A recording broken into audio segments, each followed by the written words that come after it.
It's life lessons with a holistic approach. Welcome to Life Lessons with Leo.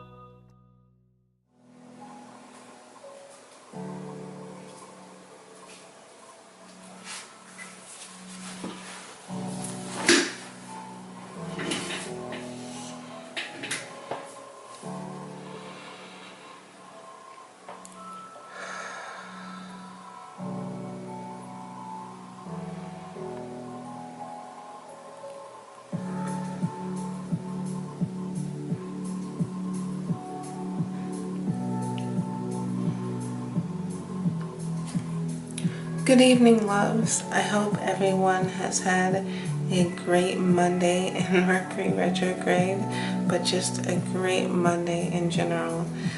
Tonight I thought I would do a 3-card spread with the Mystical Shaman Oracle deck. I want to do a little different layout here.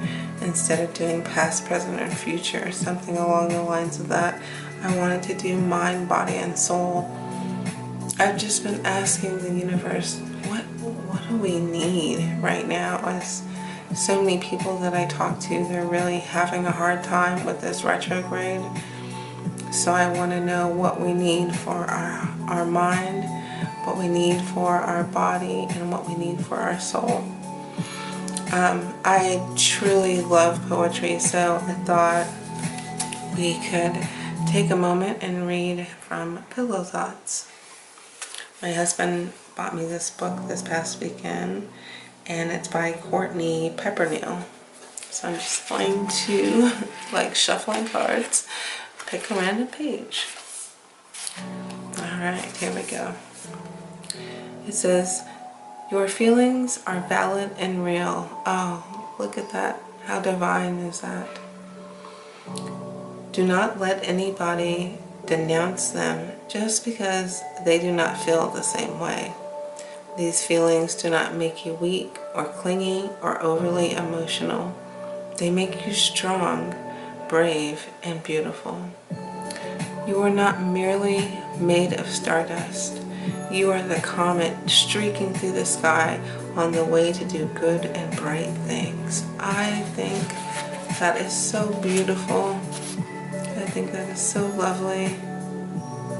I hope I'm getting that in the camera's view.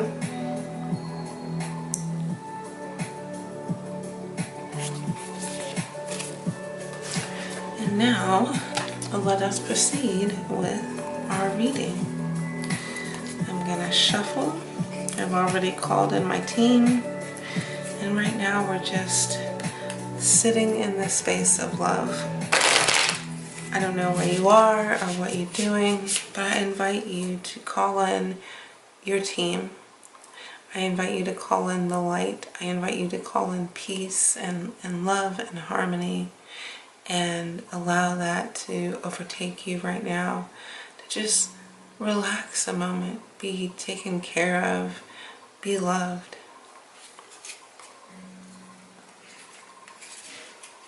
We're just gonna listen to this nice music while I shuffle.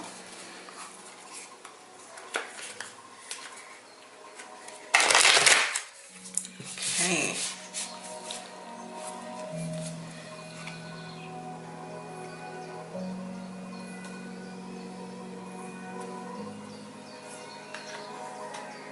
Alright, so mind, body, soul.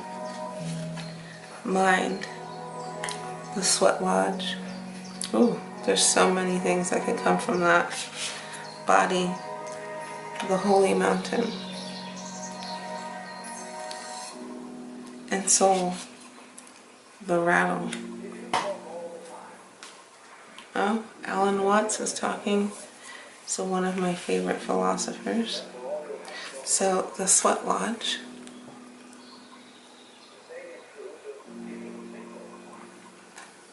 And there's so much talking in this photo. For most of us know that the Sweat Lodge is, you go to the gym, you go in like a sauna, and you sweat it all out. But a sweat lodge symbolically can also mean us going internally somewhere and sweating out our demons or our worries.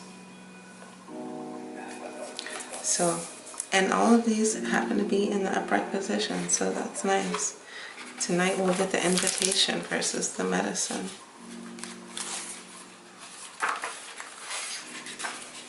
It says, for the essence, the sweat lodge represents the womb of Mother Earth.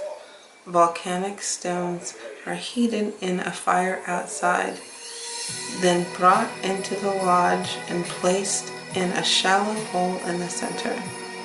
Participants sit in complete darkness around the red-hot stones to sweat away old habits and beliefs and heal disease.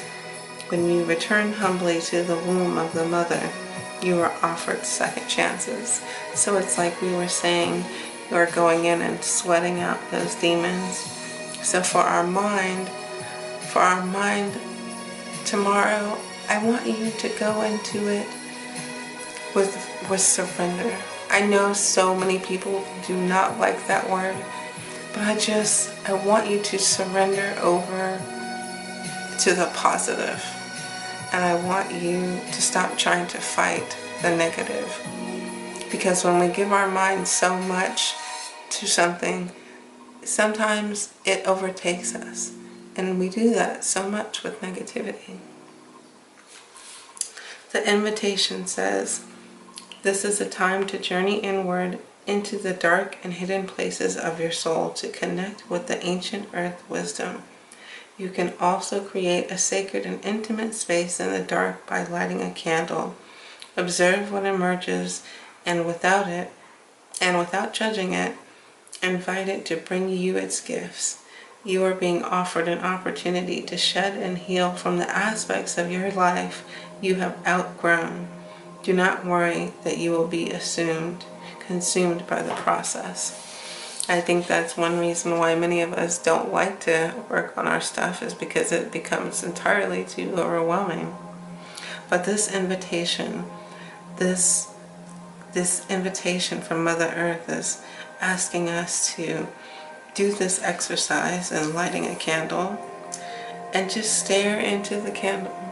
See what things come to the front of your mind and then slowly release them. Don't judge them. Let them pop up like a character on a movie screen and let them play out and then release them from you. Alright, moving on to body, we've got the Holy Mountain.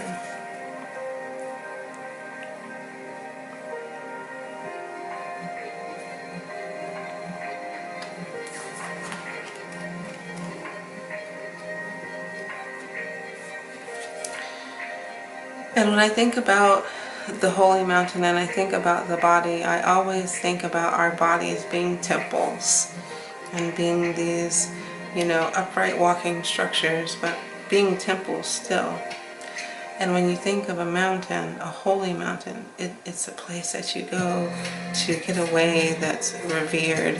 It stands out above the crowd. It's sacred. And just like the body, it's sacred.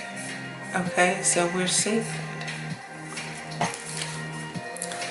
The essence says native people around the earth recognize mountains as places of great power where one encounters spirit or where the gods or goddesses reside.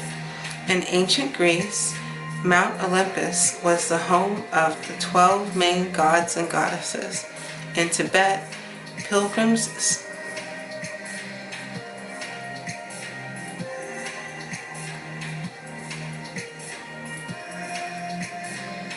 I'm sorry, I got stuck on a word. Pilgrims circumambulate, I'm sorry, you'll have to forgive me, Mount Kailash to bring prosperity. In Peru, pilgrims climb the ice-capped Mount Osengate to receive the starlight and bring fire to the earth. So let's not get caught up on my inability to pronounce some of these beautiful places, I'm sure. But what the card is telling us, what the essence is telling us, is that the gods resided in the mountains, and if we travel to the top of that mountain, we too shall find the face of God. So within our own temple, if we climb into our heart space, we will find the face of God. The invitation says, the holy mountain invites you to go on a sacred pilgrimage to acquire vision and perspective. First, you must accept the present situation as an opportunity to discover higher understanding. Find a sacred altar where others who came before you have prayed and found wisdom, and make your offering there. Make a commitment to walk with courage, love, and compassion until you see with clarity the perfection of all. So this week, depending on where you're located, go to the sacred place within your city or your town and spend some time there meditating, just sitting and watching your surroundings, and see what messages come to you from the ancients. And our last card is Soul, and this would be the rattle.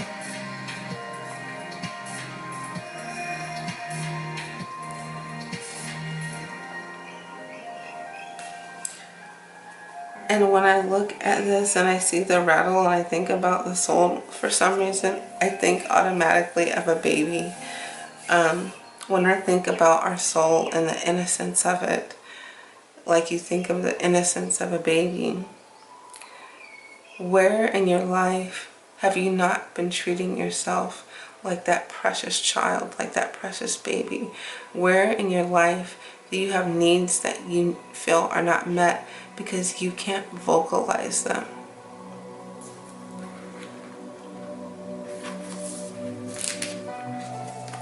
The essence. The rattle is the spirit caller carrying the shaman's prayers to the 4 directions. The body of the rattle is like the earth spinning on its axis. With the aid of the rattle, the medicine woman instills a desired destiny in her future, closing with the prayer, Great Spirit, may your will be done. The rattle guides us to pray for all the earth, not just for our personal needs. When we offer our prayers for the highest good of all, everything we need is provided for us. Just like that infant, it does not have to worry about its next meal or getting its diaper changed. It knows that it will be provided for, just like you. The invitation.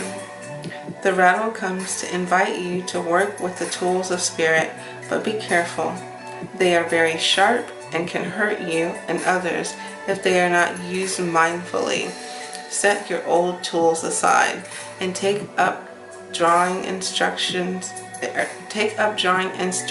of spirit. You are consciously stepping into partnership with the divine. This is the time for courageous deeds. Do not let your hesitation get in the way of your expression. That's really powerful. So when we're thinking about the soul and we're thinking about the invitation, they're asking us to give over our wounds, in a sense, and the way that we use our wounds as weapons. And they're asking us to draw up new tools like the rattle and align ourselves with spirit and be more conscious about our partnership with the divine. This will give us the ability to have these courageous deeds because we're not being held back by our woes. We're not being held back by our doubts because we've taken on these new tools and they've given us a sense of some sheer enlightenment. So, my dear loves, that is the reading for this evening. I appreciate you all listening and watching. Please don't forget to subscribe. And if you have any questions, please feel free to ask. And I love you all and have a very blessed and beautiful evening. Bye.